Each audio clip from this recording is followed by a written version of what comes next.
औज़ुबिल्लाहिमिनश्शैतानिर्रजीम। बिस्मिल्लाहिर्रहमानिर्रहीम। अस्सलामु अलैकुम वरहमतुल्लाहि वबरकातुहू। जनशीन पर तशरीफ फरमा जिले मजलिस इत्तेहादुल मुस्लिमीन के सदर जनाब अब्दुल बारी साहब, महाराष्ट्र के मजलिस इत्तेहादुल मुस्लिमीन के अरकान असम्बली जनाब इम्तियाज जलील साहब, जनाब वारिस पठान साहब, महाराष्ट्र के मजलिस इत्तेहादुल मुस्लिमीन के सदर सैयद मोइन साहब और औरंगाबाद से तशरीफ लाए मजलिस इत्तेहादुल मुस्लिमीन के अरकान बल्दिया, मुहिबान मजलिस इत्तेहादुल मुस्लिमीन,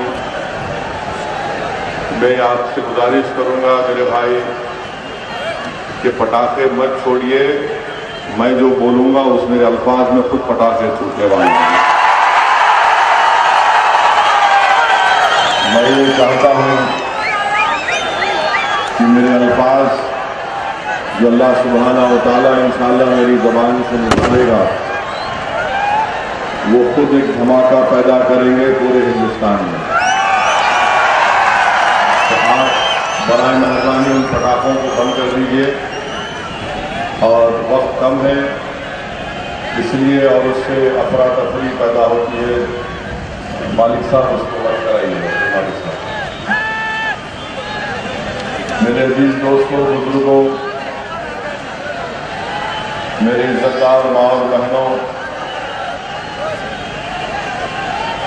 गयूर नौजवान साथियों, मजलिस इत्तेहादुल मुस्लिमीन की जानिब से इस जलसे का आ रहा है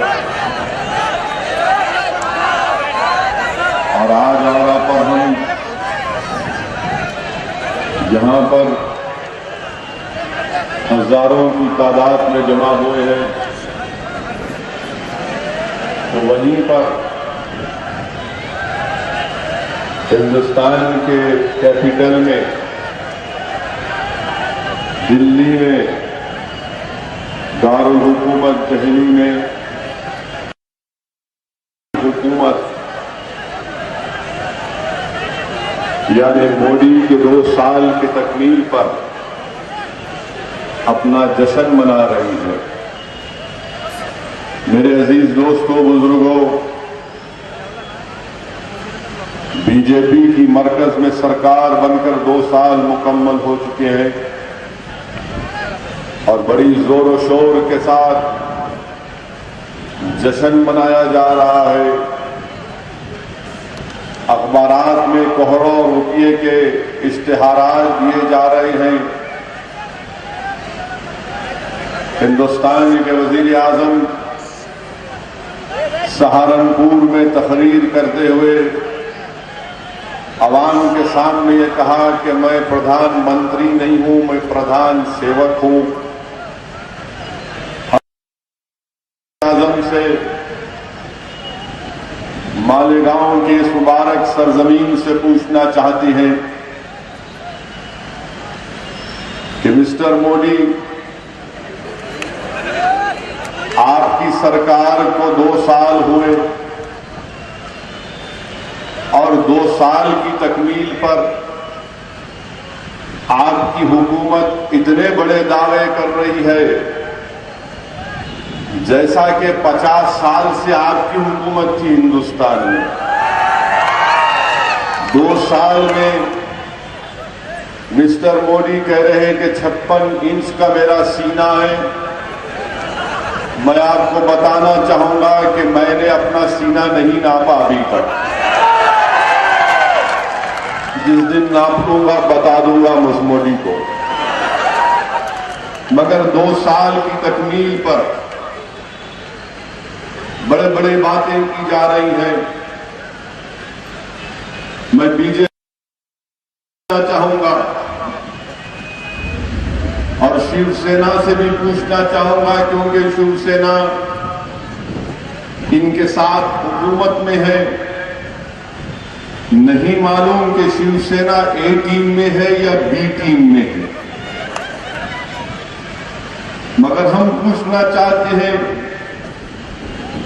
कि वजीर आजम बनने से पहले मोदी ने वादा किया था कि हमारी हुकूमत बनेगी तो हर साल हिंदुस्तान में बेरोजगार नौजवानों को 1,20,00,000 नौकरियां दी जाएंगी। मैं बीजेपी और शिवसेना और एनडीए के तमाम जमातों से मेरा सवाल है, 2 साल का तो आप जश्न मना रहे हैं, मनाइए, मगर हिंदुस्तान के करोड़ों गरीब बेरोजगार नौजवान जिनका ताल्लुक मुसलमान और दलित और बैकवर्ड क्लास के तबके से है, वो नरेंद्र मोदी से और उनकी हुकूमत से सवाल कर रहा है और उनसे पूछ रहा है कि तुमने वादा किया था कि हर साल 1,20,00,000 नौकरियां हिंदुस्तान के बेरोजगार नौजवानों को मिलेंगी। कहां है वो नौकरियां मित्रों, कहां है वो नौकरियां मिस्टर प्राइम मिनिस्टर? आपकी हुकूमत के मिनिस्ट्री ऑफ लेबर के आदाद-ओ-शुमार आपके सामने रख रहा हूं। इस साल के लेबर मिनिस्ट्री के आदाद-ओ-शुमार ये कह रहे हैं कि सिर्फ 1.5 लाख बेरोजगार नौजवानों को नौकरियां मिली हिंदुस्तान में। बताओ बीजेपी शिवसेना वालों, तुमने तो बड़ा जहर घोला था, लोगों के सामने जाकर सब्ज बाग दिखाया, हिंदुस्तान के गरीब आवाम के जज्बात का मजाक उड़ाया और कहा था कि अच्छे दिन आएंगे, मोदी वजीर आजम बनेंगे तो हिंदुस्तान के गरीब बेरोजगार नौजवान बच्चे और बच्चियों को 1,20,00,000 सालाना नौकरियां मिलेंगी। बताओ आपका वादा कहां तक सच साबित हुआ है? आज इस साल सिर्फ 1.5 लाख लोगों को नौकरियां मिलती हैं। आबादी 65% आबादी हमारे वतन अजीज की 35 साल के कम उम्र नौजवानों पर मुश्तमिल है। आज ये नौजवान हिंदुस्तान के इख्तिदार और सल्तनत पर बैठने वाले, उस्ताद और तख्त पर बैठने वाले नरेंद्र मोदी से सवाल कर रहा है, मिस्टर मोदी, आप तो हिंदुस्तान के सल्तनत के बादशाह तो बन गए, मगर तख्त ताज पर बैठने के बाद आपने गरीब नौजवानों के रोजगार के ताल्लुक से कुछ नहीं सोचा। बताइए नौकरियां कहां चले गई? आप तो 15 लाख का सूट पहनकर ओबामा से मुलाकात करके चाय पी लिए, मगर आज वो गरीब को चाय पीने का पानी दस्तयाब नहीं है। आज हिंदुस्तान का गरीब पीने का साफ पानी उसको नहीं मिलता। आज नौजवानों के चपला घस जाती हैं, मगर बैंक से कुछ लोन नहीं मिलता। किसान मर रहा है मिस्टर मोदी। आज इस रियासत महाराष्ट्र में इस साल 4,000 के करीब किसान खुदकुशी कर लिए। अफसोस होता है जो हिंदुस्तान की मोहब्बत पर मर मिटने को तैयार हो जाते हैं, जो हिंदुस्तान की इबादत करते हैं, पूजा करते हैं। आज महाराष्ट्र, विदर्भ और मराठवाड़ा में 4,000 किसान खुदकुशी कर लिए, मगर जश्न मनाया जा रहा है दिल्ली में कि 2 साल की तकमील हुई। अरे कभी जाकर उन किसानों के घरों में झांक कर देखते तो तुमको मालूम होता कि जिसकी बेवा आज अपने शौहर के लिए तड़प तड़प कर रो रही है, जश्न मनाने से पहले उन गरीब नौजवानों के घर को जाकर देखते, उन गरीब नौजवानों के जेब में पैसा तो नहीं है, ना उनके घर में खाना है, मगर तुमने नौजवानों को और हिंदुस्तान की आवाम को वादा किया था मिस्टर मोदी के 15 लाख लेकर आएंगे।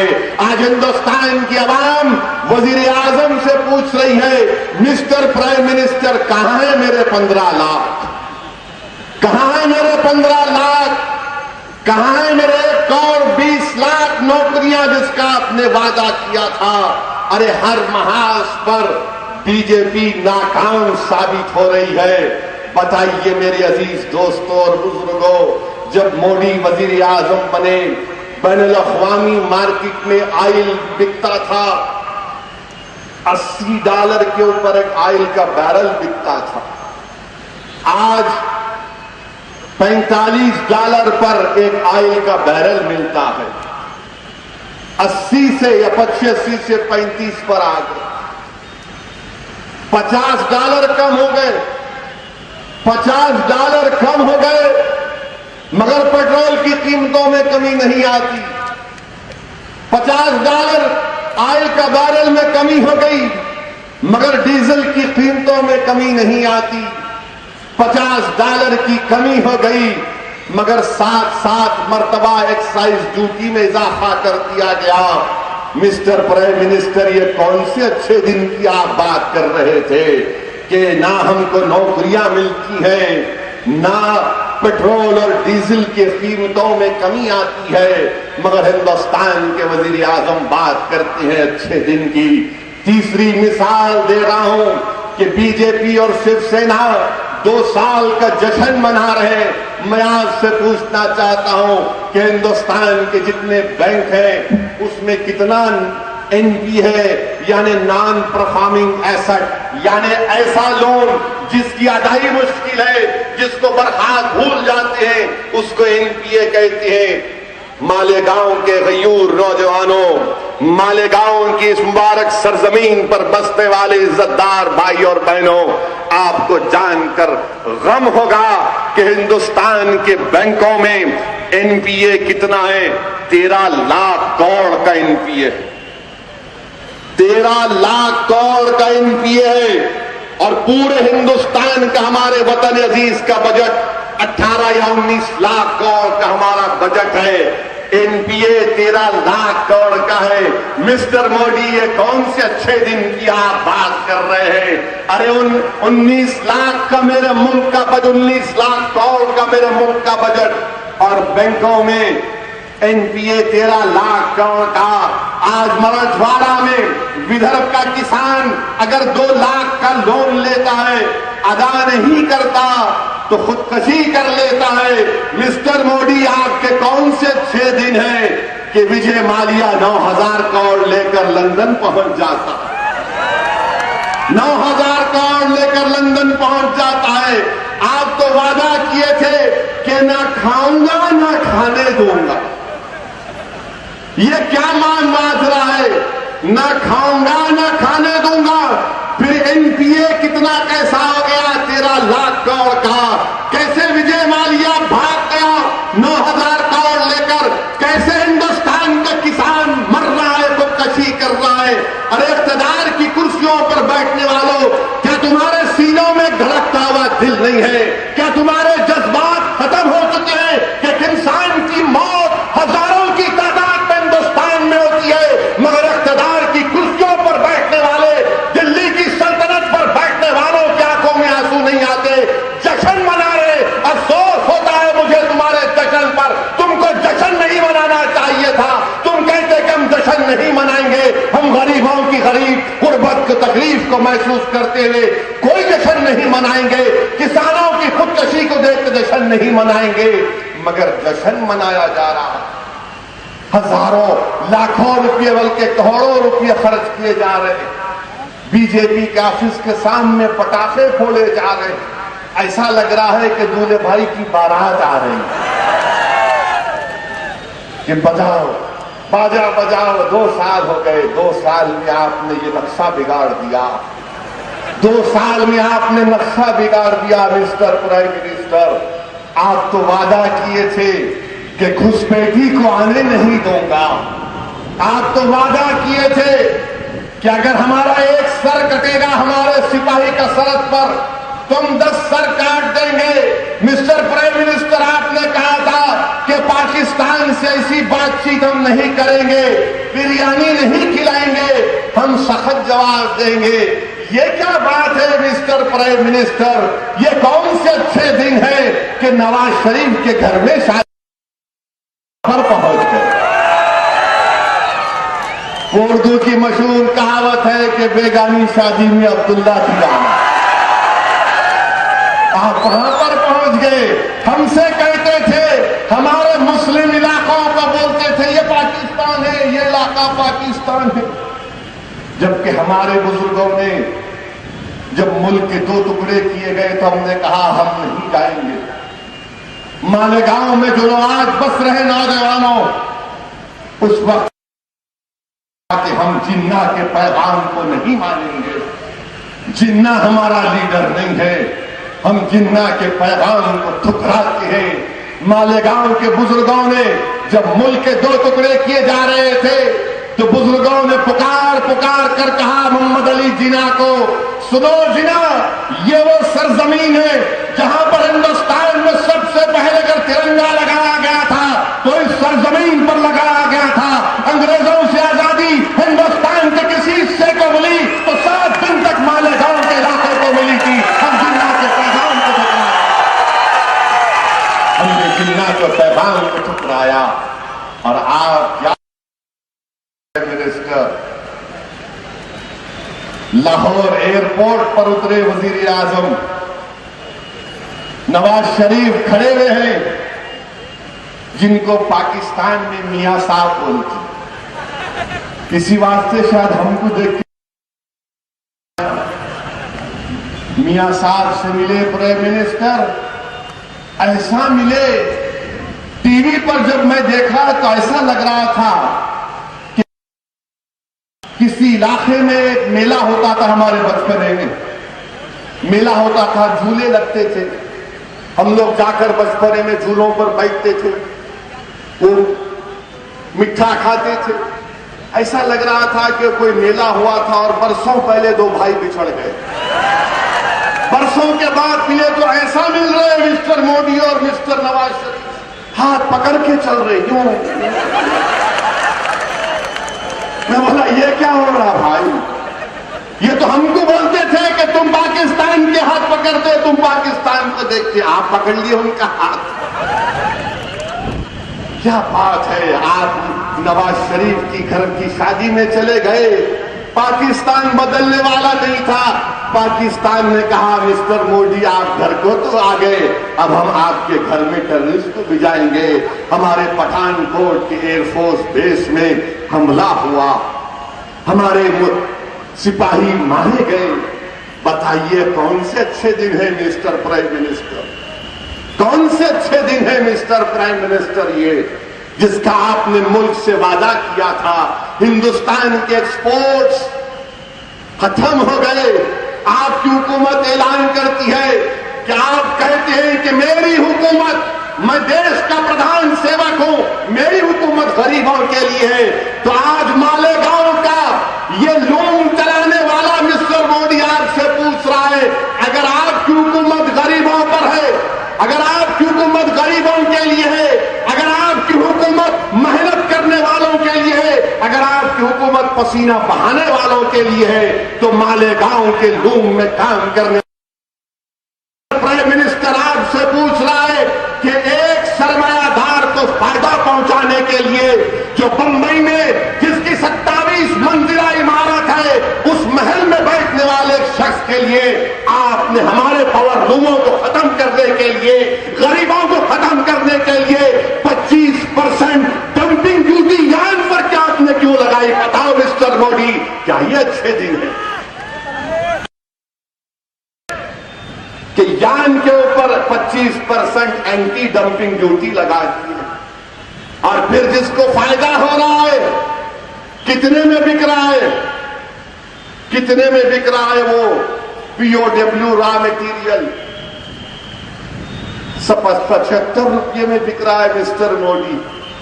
15 लाख की जरूरत नहीं है हमारे को, आप ये 25% की एंटी डंपिंग ड्यूटी निकाल दो मिस्टर मोदी, ये तमाम के तमाम पावर लूमों को फायदा हो जाएगा। मगर क्योंकि आपको सरमायादार की मदद करना है, वो आपके लिए अजीज है, ये गरीब अजीज नहीं है मिस्टर मोदी। आपका दावा झूठा है कि आपकी हुकूमत गरीबों के लिए है, आपकी हुकूमत कैपिटलिस्ट के लिए है, आपकी हुकूमत पैसे वालों के लिए है, आपकी हुकूमत गरीब लोगों के लिए नहीं है। जो 18-12 घंटे पावर लूम में काम करता है, उनकी तकलीफ का आपको क्या अंदाजा? अगर अंदाजा होता तो ये 25% की डंपिंग ड्यूटी नहीं लगाते उनके ऊपर आप। मैं आपसे वादा कर रहा हूं कि इंशाअल्लाह ताला जुलाई के महीने में जब पार्लियामेंट सेशन शुरू होगा, मैं इस मसले को हिंदुस्तान की पार्लियामेंट में उठाऊंगा हुकूमत से सवाल करूंगा कि गरीबों से नाइंसाफी है, इसको खत्म करना चाहिए। चीन से आपने कर दिया, चीन अपना कपड़ा बांग्लादेश को भी जा रहा, हमारे एक्सपोर्ट 0 हो गए। वो जो 7.5% की ड्यूटी बैक थी उसको 2.5 कर दिया। ये कौन से अच्छे दिन है मिस्टर मोदी? ये कहां के अच्छे दिन है मिस्टर मोदी? और बताइए अजीज दोस्तों और बुजुर्गों, हिंदुस्तान के वजीर आजम ने सहारनपुर की तकरीर में कहा कि मैं वोट बैंक की राजनीति पर भरोसा नहीं करता, मैं किसी की वोट बैंक की राजनीति पर भरोसा नहीं करता, मैं किसी एक मजहब के बारे में बात नहीं करता, मैं चाहता हूं कि पूरा हिंदुस्तान तरक्की करे, बहुत अच्छा है। मगर ये कौन से अच्छे दिन है मिस्टर मोदी? महाराष्ट्र के बंबई हाईकोर्ट ने महाराष्ट्र के मुसलमानों को तालीम में रिजर्वेशन देने के लिए कहा, तो आपकी हुकूमत नहीं देती, जाटों को देती हरियाणा में, पटेलों को देती है गुजरात में, मगर महाराष्ट्र के मुसलमानों को आपकी हुकूमत नहीं देती। मिस्टर मोदी, ये कौन से अच्छे दिन है?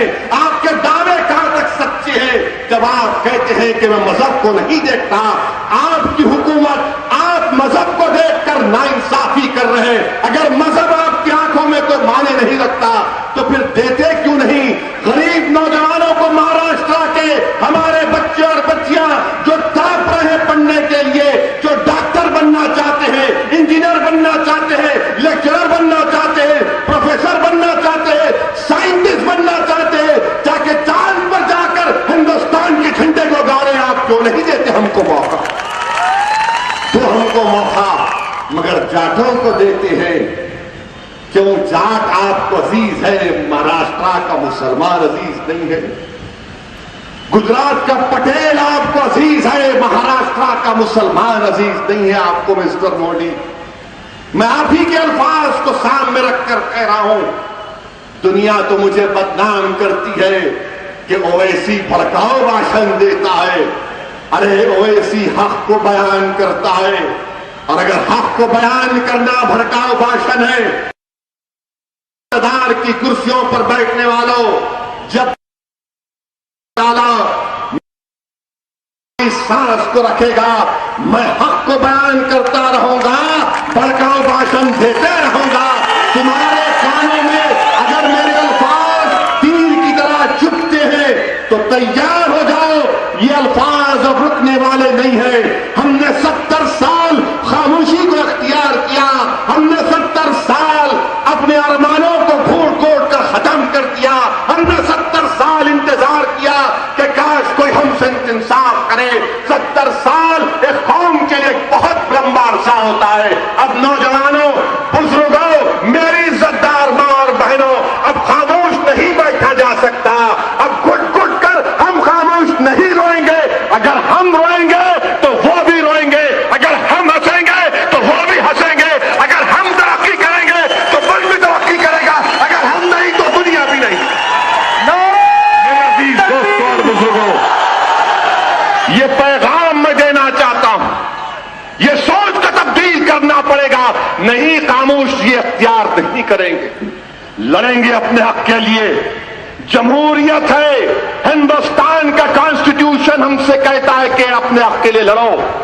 इंडिया का कॉन्स्टिट्यूशन, ये हमारा वतन अजीज का कॉन्स्टिट्यूशन है। मालेगांव के गयूर नौजवानों, ये कॉन्स्टिट्यूशन बना हमारे उन बुजुर्गों की कुर्बानियों की वजह से बना, जिन्होंने अंग्रेजों की ताकत और इस मालेगांव।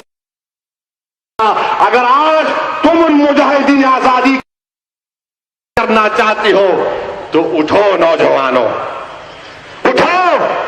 अगर तुम्हारे सीनों में उन मुजाहिदीन की कुर्बानियां जिंदा है, उठो। अपने मुकद्दर के फैसले तुम खुद आज कर सकते हो। अपनी जमात से वाबस्ता हो जाओ, मुत्तहिद हो जाओ। याद रखो, इंशाअल्लाह ताला जब हम इत्तेहाद की अहमियत को समझ जाएंगे और उस पर अमल करेंगे तो इससे बड़ी ताकत कोई और नहीं है। मगर फर्क यह है कि हम मुत्तहिद होने को तैयार नहीं। अगर हम मुत्तहिद हो जाएंगे तो हमारे जो मसाइल रुके हुए हैं वो मसाइल हल किए जा सकते हैं। मेरे अजीज दोस्तों और बुजुर्गों, और अच्छे दिन की बात करते हैं। मिस्टर मोदी अच्छे दिन की बात करते हैं।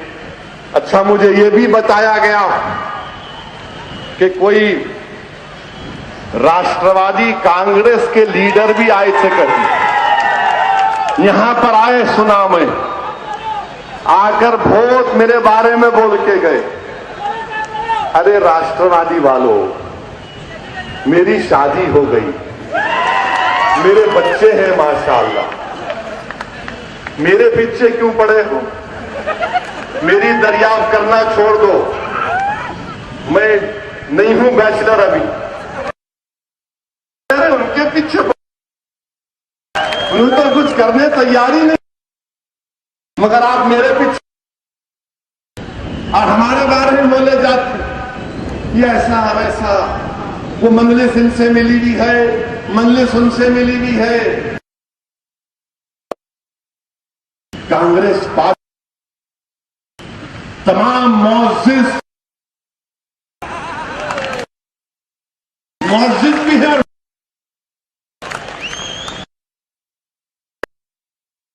इन पर कोई असर नहीं होता हमारी तरफ, क्योंकि मंजलिस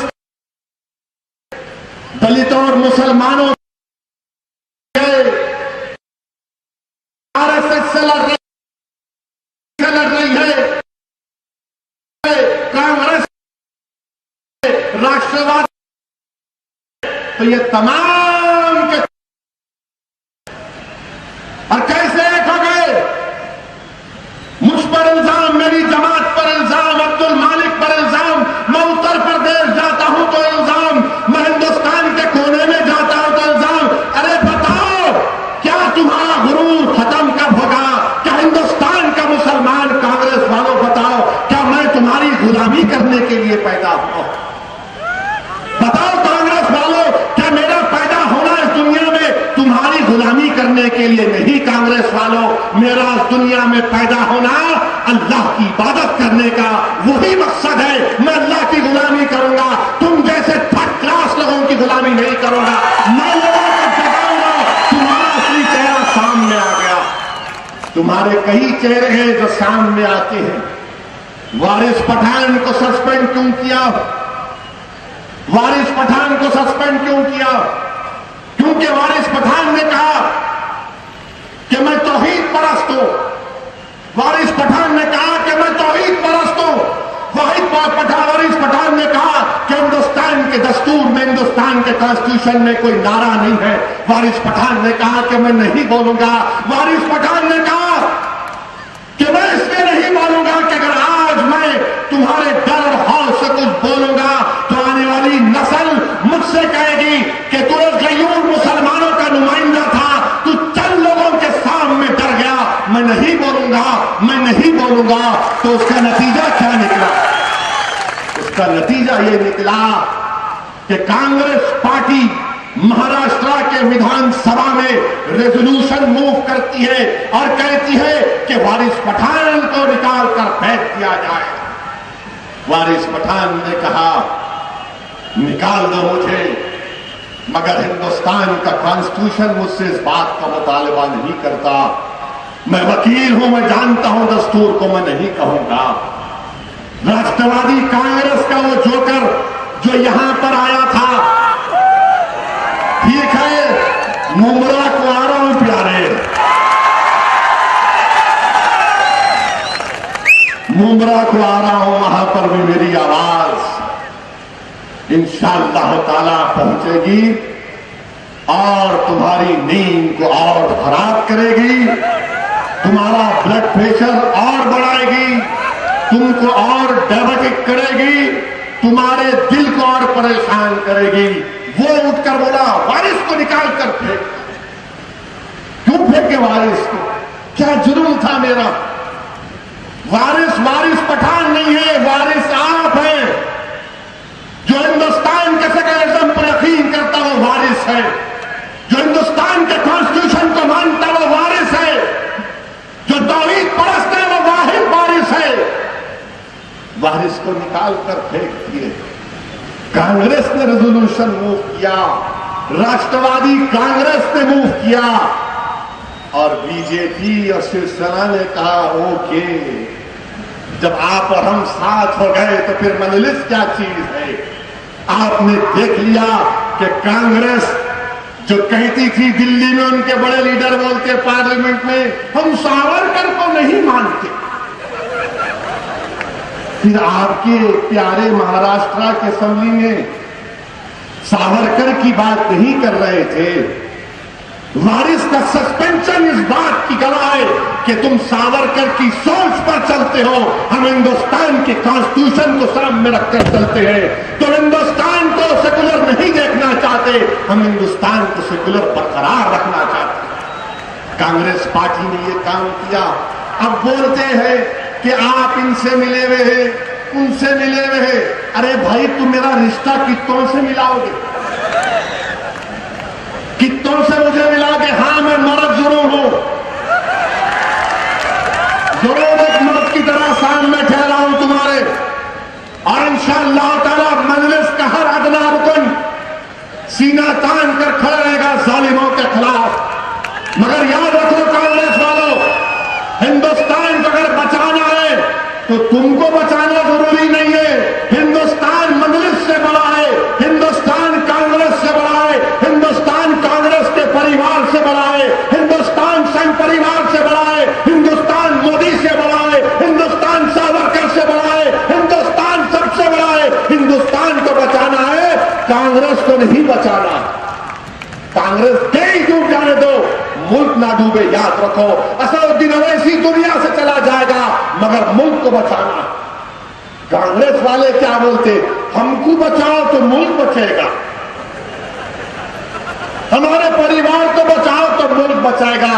अरे भाई, 70 साल से हम लोग गोद में आपको उठाकर लोरियां दे देकर सुला रहे। अब नहीं भाई, अब नहीं। अब बच्चे को अपनी अम्मा के साथ बड़ा होना पड़ेगा। अब हम तुम्हारी परवरिश नहीं कर सकते। हमको हमारे बच्चों का ख्याल करना है, हमारे मुस्तकबिल को देखना है।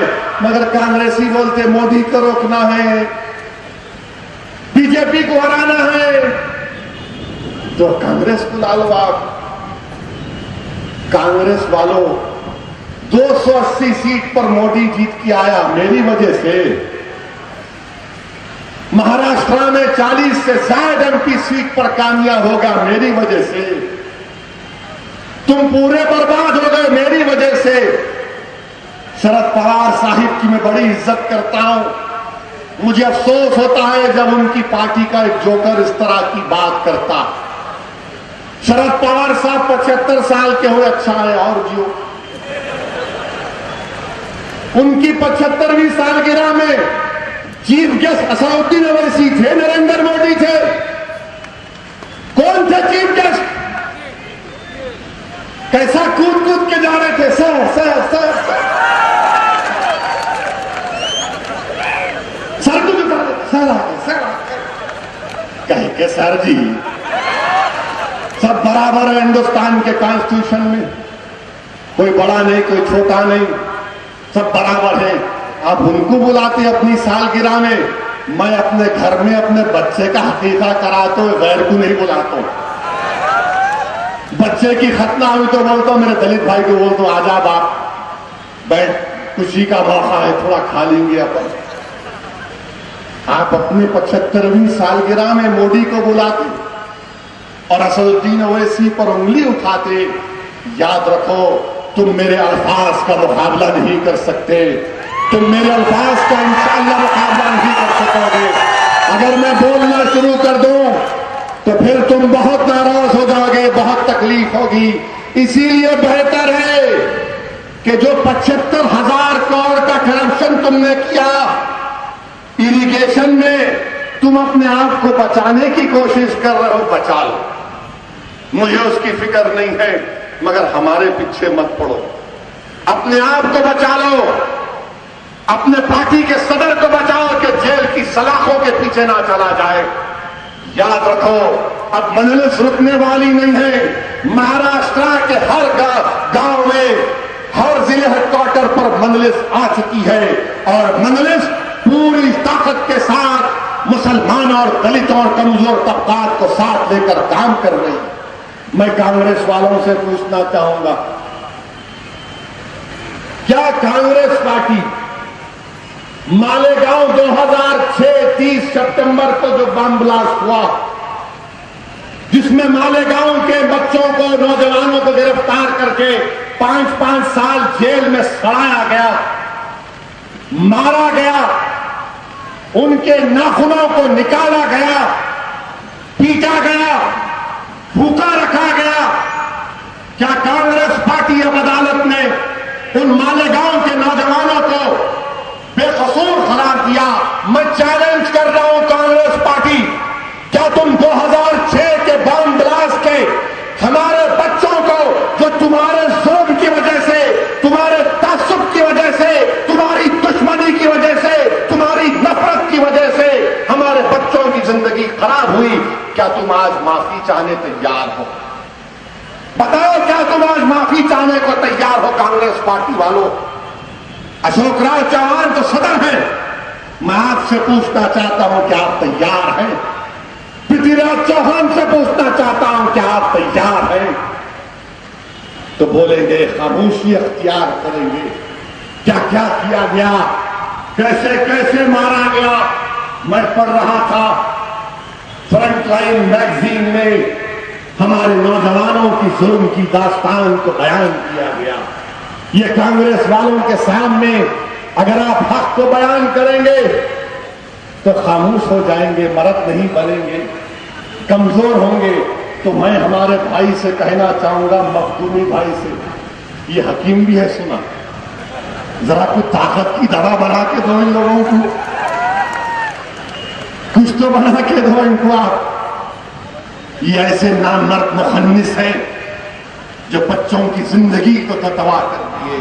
हमारा भाई अबरार बैठा हुआ है यहां पर, आपको मालूम अबरार की दास्तान, जो मैं नहीं बल्कि फ्रंटलाइन मैगजीन में अनुपमा कटाकम ने लिखा, हमारे भाई अबरार से क्या जुल्म नहीं किया गया। मार मार कर मालेगांव से नासिक लेकर गए, नासिक लेकर गए। अल्लाह राज्यवर्धन को अल्लाह देख लेगा इंशाअल्लाह ताला।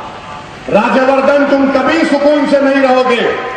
तुमको जो तुमने जिन बच्चों को जुल्म किया, उनके माँ बाप की हाय तुझे लगेगी, तेरी औलाद को लगेगी इंशाअल्लाह ताला। अगर हुकूमत इंसाफ नहीं करेगी तो अल्लाह इंसाफ करेगा। याद रख, तूने जो बच्चों को मारा पीटा, उन बच्चों की जबानें बंद थी, मगर जरूर उनके जज्बात, उनके आंसू अल्लाह के अर्श तक पहुंचे होंगे और जरूर इंसाफ होगा। राजवर्धन, याद रख, तू मौत को पुकारेगा, तुझे मौत नहीं आएगी। तू तड़प तड़प कर इंशाअल्लाह ताला 120 साल जिंदा रहेगा। हम दुआ करेंगे तेरी लंबी उम्र के लिए, 220 ईयर्स जिंदा रहे। तुझे मालूम होगा तकलीफ किसको बोलते हैं। अबरार को लेकर गए और कहां लेकर गए? राज्यवर्धन साहब मध्य प्रदेश को लेकर गए, इंदौर को लेकर गए, उज्जैन को लेकर गए और वहां पर ले जाकर मैडम से मुलाकात करवाए। हाय हाय, कौन मैडम? साध्वी प्रज्ञा ठाकुर। मैडम साध्वी प्रज्ञा ठाकुर से अबरार साहब को मिलाए। आप साध्वी रहे कि अबरार से मिले? ओहो, क्या किया वहां पर मैडम ने? Abrar, your support and will give you anything. तुम राज्यवर्धन की तारीफ करो, तुम जो बोले हम तुमको देंगे। अबरार ने कहा नहीं। फिर क्या किया? अबरार को लेकर गए व्योलाली मुकाम पर। राज्यवर्धन साहब ने उनके बहन में शायद कर्नल पुरोहित उनसे मिलाया, कर्नल पुरोहित से मिलाया। पुरोहित ने क्या कहा? कर्नल पुरोहित ने कहा, राज्यवर्धन से प्लीज कोऑपरेट, फिर मुंबई लाया गया, जुहू में रखा गया, मुझे पीटा गया, मेरे नाखूनों को निकाला गया, बुखार आया तो दवाखाना लेकर चले गए और फिर दवाखाने में आकर मुझसे कहा गया कि देखो हम जो बोल रहे साइन करो। अबरार बेहोश हो गया, कई दिन तक बुखार में रहा अबरार। और अफसोस तो यह है कि इन जालिमों ने अबरार के हमारे घर वालों को 25 लाख देकर खरीद लिया। मेरे अजीज दोस्तों, मैं आज जिम्मेदारी के साथ कह रहा हूं, अगर हमारे बच्चों की कहीं पर गिरफ्तारी अमल में आती है बेकसूर बच्चों की, तो हमारे इस सफों में जो मीर जाफर और मीर है, इन बेईमानों की वजह से तारीख उनको शहीद कर, तारीख गवाह है धोखा देने वाले मुसलमान, तारीख गवाह है कि वाजिद अली शाह को धोखा देने वाले मुसलमान, और तारीख गवाह है कि मालेगांव में हमारे बच्चों का नाम देने वाले भी यही लोग, यही बेईमान, यही मुनाफिकीन, जिन्होंने अपनी अना के लिए, दौलत के चंद टुकड़ों के लिए हमारे बच्चों की जिंदगियों को तबाह बर्बाद कर दिया। अल्लाह ने इंसाफ किया, अल्हम्दुलिल्लाह। अल्लाह के दरबार में देर है देर नहीं, इंसाफ हुआ, मगर पूरा नहीं हुआ। पूरा इंसाफ जब होगा जब इन बच्चों से हुकूमत माफी चाहेगी, हमारे भाइयों से माफी चाहेगी। मैं चाहता हूं कि एटीएस के लोग इन बच्चों की आंखों में आंखें डालकर, हमारे भाइयों की आंखों में आंखें डालकर कहें कि माजरत चाहते हैं, हमसे गलती हो गई। माफी चाहने में किसी का इम्तियाज या किसी का रुतबा कम नहीं होता। महाराष्ट्र की हुकूमत किसी की हो, अगर महाराष्ट्र की देवेंद्र फडणवीस की हुकूमत इंसाफ को पसंद करती है, तो मल्ले से इस बात का मुतालबा करती है बीजेपी गवर्नमेंट से कि इन बच्चे बेकसूर थे, इनकी जिंदगियां खराब हो गई, इनकी दुकानें बर्बाद हो गई, इनका प्रोफेशन बर्बाद हो गया। हुकूमत को आगे बढ़कर अपने बड़े दिल का मुजाहरा करते हुए इन बच्चों को कंपनसेशन देना पड़ेगा। पैसे तो इंसान की तकलीफ को लौटा नहीं सकते, मगर कम से कम इन बच्चों को इतना तो एहसास होगा, हमारे भाइयों को, कि हां हमारे लोग जिन्होंने हमसे गलती की थी वो अपनी गलती का एहसास हो रहे कर रहे हैं, वो नादिम हो है। हम हुकूमत महाराष्ट्र से मुतालबा करते हैं कि आप हमारे बच्चों को जो बेकसूर कोर्ट में करार दिया गया, खासतौर से हमारे भाइयों को जो आज यहां पर मौजूद है, हम महाराष्ट्र की हुकूमत से मुतालबा करते हैं कि इनको बेकसूर जब कोर्ट ने करार दिया तो इनको मॉनेटरी कंपनसेशन दिया जाए। और ये साध्वी मैडम प्रज्ञा ठाकुर, अजीब और गरीब बात है कि मैडम मोटरसाइकिल चलाते, मैडम की मोटरसाइकिल है मगर मैडम नहीं चलाते, उनका कोई दोस्त चलाता, बड़ा दोस्त दिख रहा उन्हें, गरीबी दिख रहा। उन्हें मध्य प्रदेश से मोटरसाइकिल मालेगांव को लाया, वो जलील मध्य प्रदेश से मोटरसाइकिल मालेगांव को लाया, लाकर बम ब्लास्ट किया 2008 का, लोग मारे गए। और मोदी सरकार के अच्छे दिन कह रहे हैं, एनआईए कह रही है कि मोटरसाइकिल तो मैडम की थी, मैडम नहीं चला रहे थे, कोई और गधा चला रहा था। मोटरसाइकिल तो मैडम की थी मगर मेंटेनेंस कोई और गधा कर रहा था, इसीलिए मैडम का नाम निकाल रहे हैं। वाह, क्या इंसाफ है मिस्टर मोदी आपका। ये अच्छे दिन आपके हैं, हिंदुस्तान के वजीर आजम, आपको सऊदी अरब की हुकूमत ने अपना सबसे बड़ा एजाज आपको दिया। आप बताइए क्या हो रहा है मिस्टर मोदी। मैं आपको बता रहा हूं मेरे अजीज भाई और दोस्तों, मोटरसाइकिल मैडम प्रज्ञा ठाकुर की थी, बेकसूर है। 10 लोग मारे गए, बेकसूर हैं। मुंबई 93 में एक मारुति वैन थी,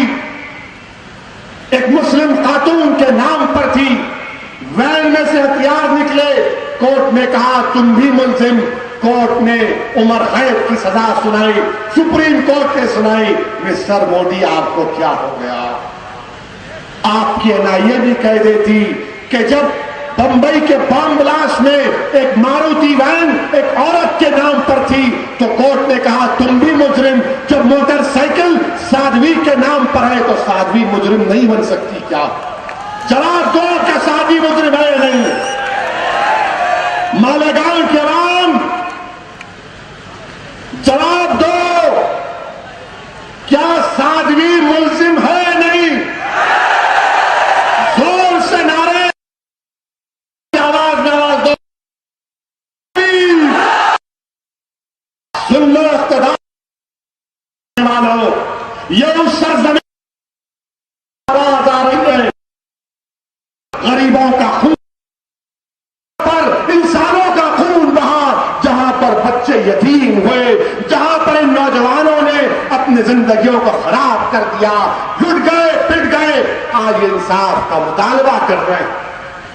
क्या मोदी सरकार सुनेगी? मन की बात बोलेंगे या फिर मन की बात तक हमारे मन की बात नहीं पहुंचेगी?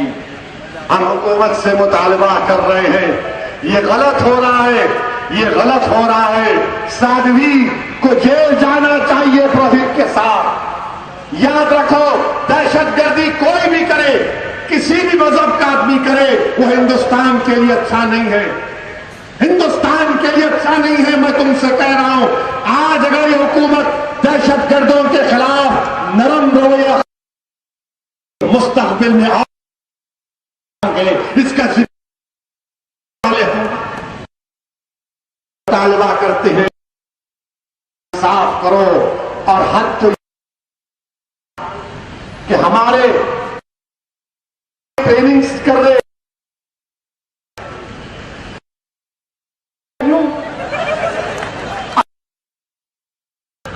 अच्छा क्या बोले?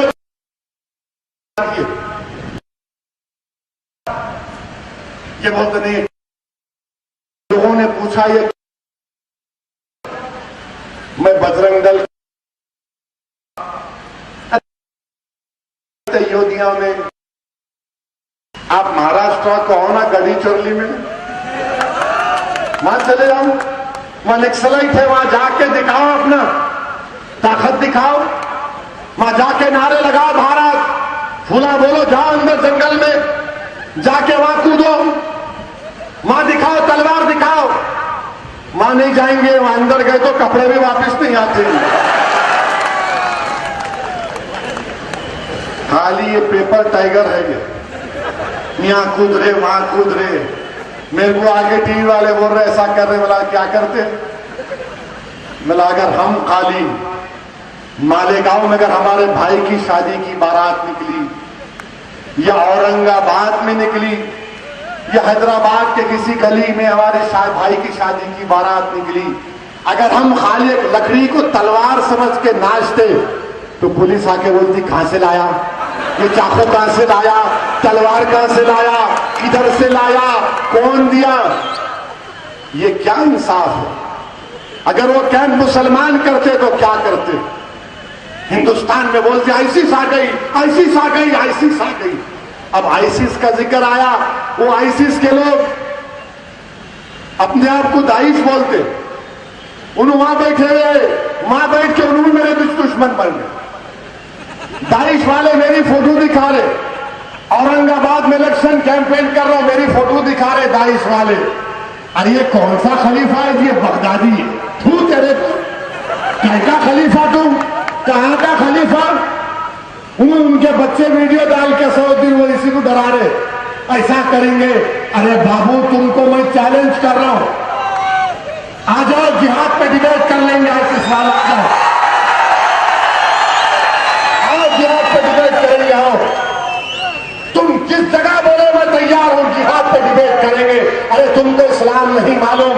वो एक नौजवान बच्चा बोल रहा, बेवकूफ है, वो नालायक है, पूरा इस्लाम अमन का मजहब नहीं, इस्लाम कताल का मजहब है। अरे बेवकूफ, मोमिन को, मुसलमान को मोमिन बोलते, क्या माने मोमिन के? बताओ फिर।